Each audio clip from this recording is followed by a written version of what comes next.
कौन लोग हैं जो जातिवाद के आधार पर फिर से समाज को बांट रहे हैं? जातिवाद उस व्यवस्था को खंडित करता है। ये जातिवाद की राजनीति भारत की नींव को कमजोर कर रहा है। जातिवाद का सियासी शोर जहां इन दिनों यूपी की राजनीति में जोरों शोरों से देखने को मिल रहा है, वहीं विपक्ष भी लगातार जाति के मुद्दे को उछालकर सियासी माहौल बनाने की कोशिश कर रहे हैं। लेकिन इन सबके बीच सीएम योगी ने जातिवाद को लेकर ऐसा बयान दिया जिसके बाद से विपक्षियों के अरमानों पर पानी फिरता हुआ नजर आ रहा है। और वो कैसे क्या हुआ, इसके बारे में सब कुछ आपको इस वीडियो में बताते हैं। दरअसल पिछले कुछ समय से प्रदेश की राजनीति में जातीय समीकरणों को लेकर बहस तेज हो गई थी। विपक्ष को उम्मीद थी कि जातीय पहचान और सामाजिक समीकरणों के सारे सरकार के खिलाफ माहौल बनाया जा सकता है। लेकिन सीएम योगी ने साफ शब्दों में कहा कि उनकी सरकार जाति नहीं बल्कि विकास और सुशासन की राजनीति करती है। और क्या कुछ कहा, सुनिए। धर्म जोड़ने का माध्यम बनना चाहिए।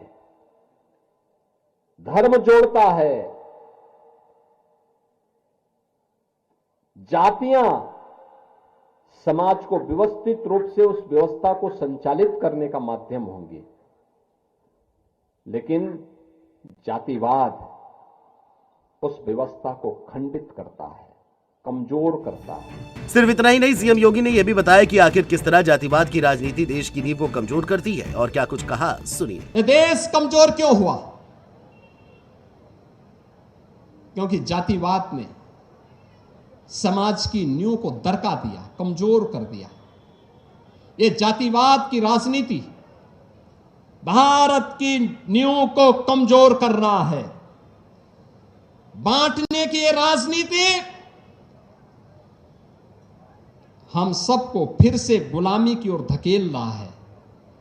और उससे बचने के लिए आज हम सबको एक उस भाव के साथ आगे बढ़ना पड़ेगा। सीएम योगी ने यह भी बताया कि आखिर वो कौन लोग हैं जो जातिवाद के आधार पर समाज को फिर से बांटने की कोशिश कर रहे हैं। इसको लेकर सीएम योगी ने क्या कुछ कहा, सुनिए। याद करिए, कौन लोग हैं, कौन लोग हैं जो जातिवाद के आधार पर फिर से समाज को बांट रहे हैं?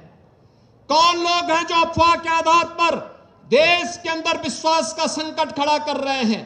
कौन वे लोग हैं जो लगातार भारत को भारत न बना रहे इसके लिए तमाम प्रकार से दुष्चक्र कर रहे हैं? और याद करेंगे तो ये वही लोग हैं जिन्होंने कहा था कि राम और कृष्ण तो हुए ही नहीं।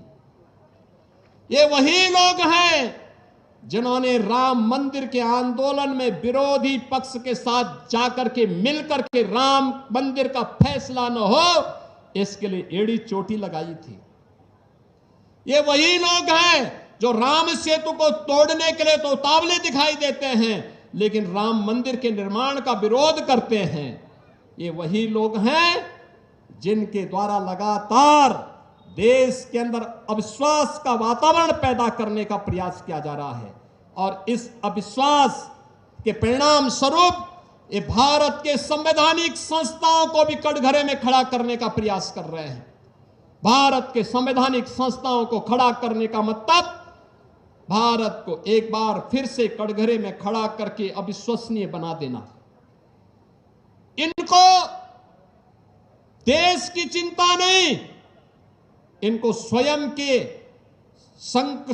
अस्तित्व का संकट इनके सामने है।